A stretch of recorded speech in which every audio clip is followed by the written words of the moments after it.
ನಮ್ಮ ದೇಶದಲ್ಲಿ ಜನರ ಜೀವಕ್ಕೆ ಬೆಲೆನೇ ಇಲ್ಲವಾಗಿ ಎಷ್ಟು ಕಾಲ ಆಯಿತು. ದೇಶದ ಅತ್ಯಂತ ಸ್ವಚ್ಛ ನಗರದಲ್ಲಿ ಕಲುಷಿತ ನೀರು ಕುಡಿದು ಜನ ಸಾಯ್ತಾ ಇದ್ದಾರೆ ಅಂತ ಅಂದ್ರೆ ಈ ಬಿರುದಿನ ಆಚೆಗಿರುವಂತಹ ನಿರ್ಲಕ್ಷ್ಯ ವೈಫಲ್ಯ ಎಂಥದ್ದು. ಜನರ ಸಾವಿನ ಬಗ್ಗೆ ಕೇಳಿದ್ರೆ ಅದು ಮಂತ್ರಿಗೆ ಯೂಸ್ಲೆಸ್ ಪ್ರಶ್ನೆಯಾಗಿ ಕಾಣೋದು ಹೇಗೆ?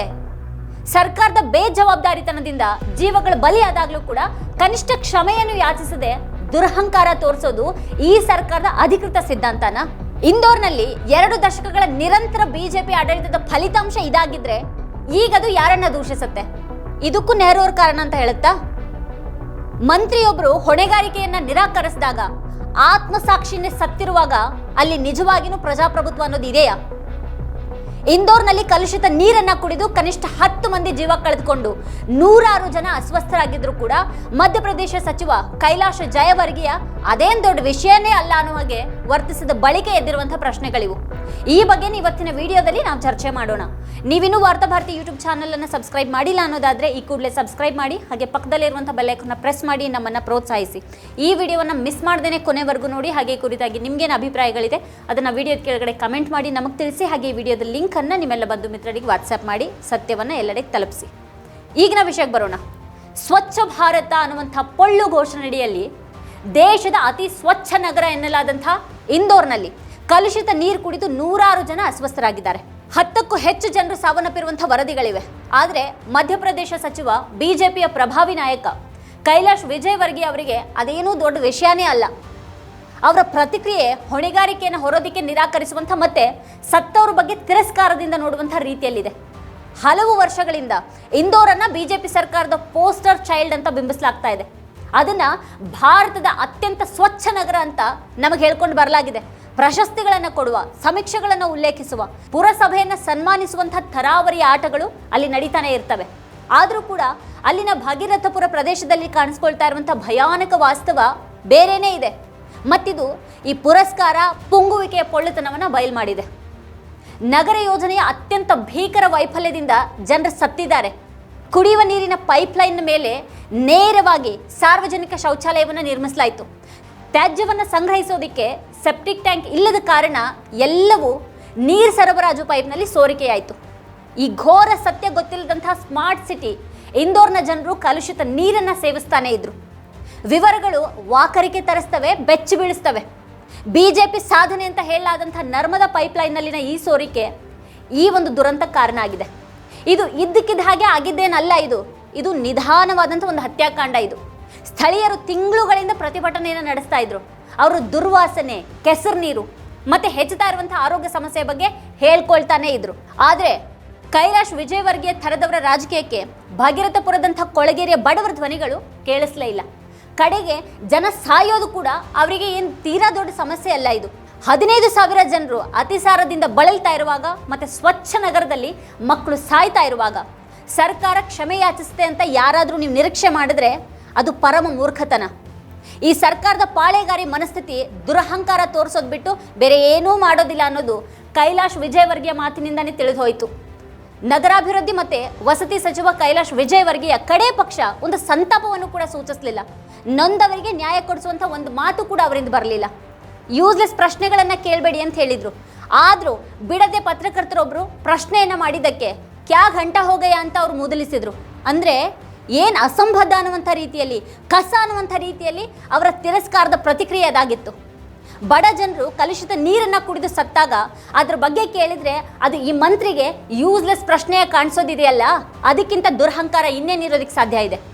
ಮಕ್ಕಳನ್ನು ಕಳೆದುಕೊಳ್ಳುವಂತಹ ಕುಟುಂಬಗಳ ಸಂಕಟ ಅವರಿಗೆ ರಬ್ಬಿಶ್ ಅಂತ ಅನಿಸೋದಿದೆಯಲ್ಲ, ಅದಕ್ಕಿಂತ ಮದ ಇನ್ನೇನಿರೋದಕ್ಕೆ ಸಾಧ್ಯ ಇದೆ. ಇವರೆಲ್ಲ ಜನರ ಓಟುಗಳಿಂದ ಗೆದ್ದು ಪದವಿಗೇರಿರ್ತಾರೆ. ಆದರೆ ಅಷ್ಟಾದ ಮೇಲೂ ಕೂಡ ಅವರು ಜನಸೇವಕರಾಗಿರದೇನೆ ಒಬ್ಬ ಉಳಿಗಮಾನ್ಯ ಪ್ರಭುಗಳಂತಾಗ್ಬಿಡೋದಿದೆಯಲ್ಲ, ಇದು ವಿಪರ್ಯಾಸ. ಇದು ತಾವು ಮತ್ತು ತಮ್ಮ ತಂಡ ಕಳೆದ 2 ದಿನಗಳಿಂದ ನಿದ್ರೆ ಇಲ್ಲದೇನೆ ಕೆಲಸ ಮಾಡ್ತಾ ಇದ್ದೀವಿ ಅಂತ ತಮ್ಮ ಎಕ್ಸ್ನಲ್ಲಿ ಆ ಮಂತ್ರಿ ಹೇಳ್ಕೊಳ್ತಾರೆ ಹೊರತು ಇಷ್ಟು ಒಂದು ತಪ್ಪಿತಸ್ಥ ಭಾವನೆ ಅವರಿಗಿಲ್ಲ. ಕೈಲಾಶ್ ವಿಜಯವರ್ಗಿಯ ನಡವಳಿಕೆ ಇವತ್ತಿನ ಬಿಜೆಪಿ ಮನಸ್ಥಿತಿಯ ಪಕ್ಕಾ ಮಾದರಿ ಆಗಿದೆ. ಒಂದು ಕಾಲದಲ್ಲಿ ರೈಲು ಅಪಘಾತಗಳಿಗೆ ರೈಲ್ವೆ ಸಚಿವರು ರಾಜೀನಾಮೆಯನ್ನು ನೀಡಬೇಕು ಅಂತ ಒತ್ತಾಯ ಮಾಡ್ತಾ ಇದ್ದಂಥ ಈ ಪಕ್ಷ ಈಗ ತಾನೇನು ಮಾಡ್ತಾ ಇದೆ? ಗೃಹ ವ್ಯವಹಾರಗಳ ರಾಜ್ಯ ಸಚಿವ ಅಜಯ್ ಮಿಶ್ರಾ ಮಗನ ಬೆಂಗಾವಲು ಪಡೆ ಲಖೀಂಪುರ ಕೇರಿಯಲ್ಲಿ ರೈತರ ಮೇಲೇನೆ ಹರಿದು ಹೋಯಿತು. ಸಚಿವರು ರಾಜೀನಾಮೆಯನ್ನು ನೀಡಿದ್ರಾ? ಇಲ್ಲ. ಅವರು ಪತ್ರಕರ್ತರನ್ನ ಬೆದರಿಸಿದ್ರು, ಅವರ ಕಾಲರನ್ನ ಹಿಡಿದ್ಬಿಟ್ಟು ವರ್ಷಗಳ ಕಾಲ ತಮ್ಮ ಅಧಿಕಾರದ ಸ್ಥಾನವನ್ನು ಉಳಿಸ್ಕೊಂಡ್ರು. ಬ್ರಿಜ್ ಭೂಷಣ್ ಶರಣ್ ಸಿಂಗ್ ವಿರುದ್ಧ ಮಹಿಳಾ ಕುಸ್ತಿಪಟುಗಳು ಲೈಂಗಿಕ ಕಿರುಕುಳದ ಆರೋಪವನ್ನು ಹೊರಿಸಿ ಬೀದಿಗಳಲ್ಲಿ ಅಳ್ತಾ ನಿಂತ್ಕೊಂಡ್ರು. ಆದರೆ ಸರ್ಕಾರ ಆರೋಪಿ ರಾಜಕಾರಣಿ ರಕ್ಷಣೆಗೆ ನಿಂತ್ಕೊಂಡ್ಬಿಡ್ತು. ಆರೋಪವನ್ನು ಹೊರಿಸಿದಂಥ ಕುಸ್ತಿಪಟುಗಳ ಮೇಲೆ ನಡು ಬೀದಿಯಲ್ಲೇನೆ ಪೊಲೀಸರು ದೌರ್ಜನ್ಯ ನಡೆಸಿದ್ರು. ಮಣಿಪುರ ವರ್ಷಗಟ್ಟಲೆ ಹೊತ್ತಿ ಉರಿತು. ಮಹಿಳೆಯರನ್ನ ಬೆತ್ತಲೆಯಾಗಿ ಮೆರವಣಿಗೆ ಮಾಡಲಾಯಿತು. ನೂರಾರು ಮಂದಿ ಪ್ರಾಣ ಕಳೆದುಕೊಂಡ್ರು. ಇದೆಲ್ಲದರ ಬಗ್ಗೆಯೂ ಕೂಡ ಗಂಟೆಗಟ್ಟಲೆ ಮಾತನಾಡುವಂಥ ಪ್ರಧಾನಿ ಮಣಿಪುರ ವಿಷಯಕ್ಕೆ ಲೆಕ್ಕಾಚಾರದ ಮೌನವನ್ನು ಕಾಯ್ದುಕೊಂಡ್ರು.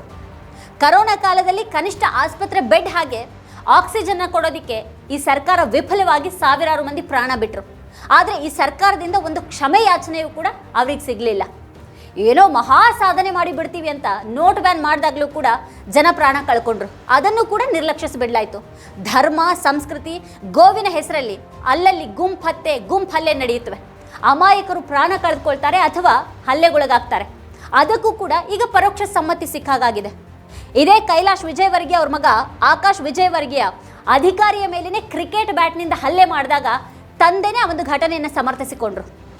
ಇಂಥವ್ರ ಎದುರಲ್ಲಿ ಹೊಣೆಗಾರಿಕೆ ಬಗ್ಗೆ ಕೇಳದೇನೆ ಮಹಾ ಅಪರಾಧ ಆಗುತ್ತೆ.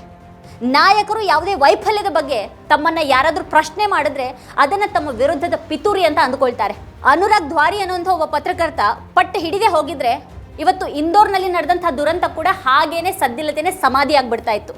ಸಚಿವರು ನಿಂದಿಸಿದಾಗಲೂ ಕೂಡ ಆ ಪತ್ರಕರ್ತ ಹಿಂದೆ ಸರಿಯೋದಕ್ಕೆ ನಿರಾಕರಿಸಿದ್ದು ಹಿಂದಿನ ಪತ್ರಿಕೋದ್ಯಮ ಹೇಗಿತ್ತು ಅನ್ನೋದನ್ನು ನೆನಪಿಸುತ್ತೆ. ದುರಂತ ಏನು ಅಂತ ಅಂದರೆ ಇಡೀ ಮಾಧ್ಯಮನೇ ಇವತ್ತು ಮಡಿಲ ಮಾಧ್ಯಮ ಆಗ್ಬಿಟ್ಟಿದೆ. ಸರ್ಕಾರದ ತುತ್ತೂರಿಯಾಗಿರುವಾಗ ಒಬ್ಬ ಅನುರಾಗ್ ದ್ವಾರಿ ಎಲ್ಲ ಸತ್ತು ಹೋಗ್ಬಿಡ್ತಾರೆ. ಇವತ್ತಿನ ಪತ್ರಿಕೋದ್ಯಮ ಮಕ್ಕಳು ವಿಷಪೂರಿತ ನೀರಿನಿಂದ ಯಾಕೆ ಸಾಯ್ತಾ ಇದ್ದಾರೆ ಅಂತ ಕೇಳೋದಿಲ್ಲ. ಬದಲಾಗಿ ನೀವು ಮಾವಿನ ಹಣ್ಣನ್ನು ಕತ್ತರಿಸಿ ತಿಂತೀರೋ ಅಥವಾ ಚೀಪಿ ತಿಂತೀರೋ ಅಂತ ಕೇಳ್ತಾ ಸ್ವತಃ ಅಸಹ್ಯದ ಜೊಲ್ ಸುರಿಸ್ತವೆ. ಬಲಿಪಶುವನ್ನ ಅಮಾನವೀಯಗೊಳಿಸ್ತಾ ದಬ್ಬಾಳಿಕೆ ಮಾಡೋರ ಪರ ವಹಿಸ್ಕೊಂಡು ಈ ಒಂದು ತುತ್ತೂರಿ ಮಾಧ್ಯಮಗಳು ನಿಂತ್ಕೊಂಡು ಬಿಡ್ತವೆ. ವಿಜಯವರ್ಗಿಯ ತನ್ನ ನಿದ್ದೆ ಮಾಡಿಲ್ಲ ಅಂತ ಹೇಳ್ಕೊಂಡಾಗ ಚಾನೆಲ್ಗಳು ಅವರ ಕಷ್ಟವನ್ನು ವೈಭವೀಕರಿಸೋದಕ್ಕೆ ತಯಾರಾಗಿ ನಿಂತು ಬಿಡ್ತವೆ. ಆದರೆ ಅದೇ ಮಾಧ್ಯಮಗಳಿಗೆ ಕಲುಷಿತ ನೀರು ಕುಡಿದು ಸತ್ತವ್ರ ಸಾವು, ಅವ್ರ ಕುಟುಂಬದವರ ಸಂಕಟ ಅರ್ಥ ಆಗೋದಿಲ್ಲ. ಇಲ್ಲದಿದ್ರೆ NDTV ಅನುರಾಗ್ ದ್ವಾರಿಗೆ ಸಚಿವ ಕೈಲಾಶ್ ಆಕ್ಷೇಪಾರ್ಹ ಪದ ಬಳಸಿದ ಮೇಲೆ ನ್ಯೂಸ್ 18 ತನ್ನ ವರದಿಗಾರನನ್ನು ಕಳಿಸಿಬಿಟ್ಟು ಅದೇ ಸಚಿವರ ಗುಣಗಾನವನ್ನು ಮಾಡಿಸ್ತಾ ಇರಲಿಲ್ಲ. ನ್ಯೂಸ್ 18 ವರದಿಗಾರ ಸಚಿವ ಕೈಲಾಶ್ ಬಳಿ ನೀವು ಪತ್ರಕರ್ತನ ಪ್ರಶ್ನೆಗೆ ಉತ್ತರಿಸೋದನ್ನ ಬಿಟ್ಟು ಆಕ್ಷೇಪಾರ್ಹ ಪದವನ್ನು ಯಾಕೆ ಬಳಸಿದ್ರಿ ಅಂತ ಕೇಳಬೇಕಾಗಿತ್ತು. ಆದರೆ ಆತ ಸಚಿವ ಕೈಲಾಶ್ 2 ದಿನಗಳಿಂದ ಅದೆಷ್ಟು ಕೆಲಸ ಮಾಡಿದ್ದಾರೆ, ಹೇಗೆ ನಿದ್ರೆ ಇಲ್ಲದೇನೆ ಜನರಿಗಾಗಿ ದುಡಿತಾ ಇದ್ದಾರೆ ಅಂತ ಸಚಿವರ PRO ಥರ ವರದಿ ಮಾಡ್ದ. ಮಾಧ್ಯಮದ ಇಂಥ ಹೀನ ಸ್ಥಿತಿ ವಿಜಯವರ್ಗಿಯ ಥರದ ನಾಯಕರ ಪಾಲಿನ ಧೈರ್ಯ ಆಗಿದೆ. ಇವತ್ತು ತಮ್ಮನ್ನು ಸಹಿಸಿಕೊಂಡು ಕೂಗಾಡುವಂಥ ಆ್ಯಂಕರ್ಗಳಿದ್ದಾರೆ ಅಂತ ಅವ್ರಿಗೂ ಗೊತ್ತಿದೆ. ನಿರೂಪಣೆಯನ್ನು ನಿಯಂತ್ರಿಸಬಹುದು ಅಂತ ಅವ್ರಿಗೂ ಬಹಳ ಚೆನ್ನಾಗಿ ಗೊತ್ತಿದೆ. 10 ಜನ ಸತ್ರೆ ದೇವಾಲಯದ ಬಗ್ಗೆ ಮಾತನಾಡ್ತಾರೆ, ನೀರು ವಿಷಪೂರಿತವಾಗಿದ್ರೆ ಪಾಕಿಸ್ತಾನದ ಬಗ್ಗೆ ಮಾತಾಡ್ತಾರೆ. ಆಡಳಿತ ವಿಫಲ ಆದರೆ ನಕಾರಾತ್ಮಕ ಸುದ್ದಿಗಳಿಂದ ನಗರದ ಪ್ರತಿಷ್ಠೆ ಹಾಳಾಗೋದ್ರ ಬಗ್ಗೆ ಮಾತಾಡ್ತಾರೆ. ಈಗ ಅತ್ಯಂತ ಕೀಳಾಗಿ ಕಾಣಲ್ಪಡುವಂಥ ಜನರು ಯಾವಾಗ ಬೇಕಾಗ್ತಾರೆ? ಚುನಾವಣೆಯ ಸಮಯದಲ್ಲಿ ಮಾತ್ರನೇ ಈ ಜನ ಉಪಯೋಗಕ್ಕೆ ಬರ್ತಾರೆ. ಆಗ 5 kg ರೇಷನ್ನು, ಸ್ವಲ್ಪ ನಗದು ಮತ್ತು ವಿಕಸಿತ ಭಾರತದ ಭ್ರಮೆಯನ್ನು ತುಂಬಿ ಅವರನ್ನು ಮೆಚ್ಚಿಸಲಾಗುತ್ತೆ. ಒಮ್ಮೆ EVM ಬಟನನ್ನು ಒತ್ತಿದ್ರೆ ಮುಗಿದು ಬಿಡ್ತು, ಅಲ್ಲಿಗೆ ಜನರೆಲ್ಲ ನಿಷ್ಪ್ರಯೋಜಕ ಆಗ್ತಾರೆ. ಇಂದೋರ್ನಲ್ಲಿ ಆಡಳಿತ ಬಲಿಪಶುಗಳನ್ನು ಅಕಾಲಿಕವಾಗಿ ಆಸ್ಪತ್ರೆಗಳಿಂದ ಹೊರ ಹಾಕುವ ಬಗ್ಗೆ ವರದಿಯಾಗಿದೆ. ಉಚಿತ ಚಿಕಿತ್ಸೆಯನ್ನು ನೀಡೋದಾಗಿ ಭರವಸೆಯನ್ನು ನೀಡಿ ಕಡೆಗೆ ಹಣ ಕಟ್ಟೋದಕ್ಕೆ ಹೇಳಲಾಯಿತು ಅನ್ನೋಂಥ ವರದಿಗಳಿವೆ. ವಿಷ ಇನ್ನೂ ಕೂಡ ಅವ್ರ ದೇಹದಲ್ಲೇನೇ ಇದ್ದರೂ ರೋಗಿಗಳಿಗೆ ಹೊರಟು ಬಿಡಿ, ನೀವು ಚೆನ್ನಾಗಿದ್ದೀರಿ ಅಂತ ಹೇಳಲಾಗ್ತಾ ಇದೆ. ನಾಯಕರು Z+ ಭದ್ರತೆ, ಮಿನರಲ್ ಯುಕ್ತ ನೀರು ಮೊದಲಾದ ಸೌಲಭ್ಯಗಳ ಒಳಗೇನೆ ಬದುಕ್ತಾರೆ. ಒಳ ಚರಂಡಿ ಹರಿಯುವಂಥ ಬೀದಿಗಳಲ್ಲಿ ಅವ್ರು ನಡೆದಾಡೋದಿಲ್ಲ. ಸುರಕ್ಷಿತ ಅಂತ ಅವರೇ ಭರವಸೆಯನ್ನು ನೀಡುವಂಥ ಟ್ಯಾಪ್ ನೀರನ್ನು ಅವರೇ ಕುಡಿಯೋದಿಲ್ಲ. ಮತ್ತು ಯಾರದೇ ಒಂದು ನೋವಿನ ಬಗ್ಗೆ ಅವರು ಸಹಾನುಭೂತಿ ಹೊಂದೋದಕ್ಕೆ ಸಾಧ್ಯನೇ ಇಲ್ಲ. ಅವರಿಗೆ ಈ ದೂರು ಅನ್ನೋದು ಕೇವಲ ಒಂದು ಶಬ್ದ, ಸಾವು ಕೇವಲ ಅಂಕಿಅಂಶ, ಪ್ರಶ್ನೆ ಕೇವಲ ಅವಮಾನ ಅವರಿಗೆ.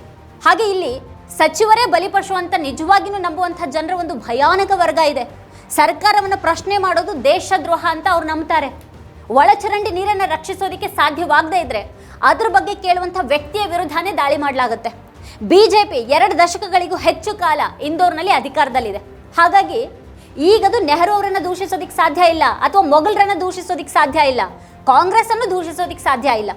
ಈ ಕೊಳಚೆ ನೀರು ಅವ್ರದೇ ಪರಂಪರೆ, ಸೋರಿಕೆ ಆದಂಥ ಪೈಪ್ ಕೂಡ ಅವ್ರದೇ ಯೋಜನೆ. ಅದು ಇದೇ ಇಂದೋರ್ನಲ್ಲಿ ಕಳೆದ ಲೋಕಸಭಾ ಚುನಾವಣೆಯಲ್ಲಿ ಪ್ರಮುಖ ವಿಪಕ್ಷ ಕಾಂಗ್ರೆಸ್ನ ಅಭ್ಯರ್ಥಿನೇ ಇಲ್ಲದ ಹಾಗೆ ಮಾಡಿಬಿಟ್ರು. ಕೊನೆ ಕ್ಷಣದಲ್ಲಿ ಕಾಂಗ್ರೆಸ್ ಅಭ್ಯರ್ಥಿ ನಾಮಪತ್ರವನ್ನು ವಾಪಸ್ ಪಡೆದು ಇದೇ ಬಿಜೆಪಿ ಸಚಿವ ಕೈಲಾಶ್ ಜೊತೆಗೆ ಕಾರ್ನಲ್ಲಿ ಹೋಗುವಂಥ ಫೋಟೋ ವೈರಲ್ ಆಗಿತ್ತು.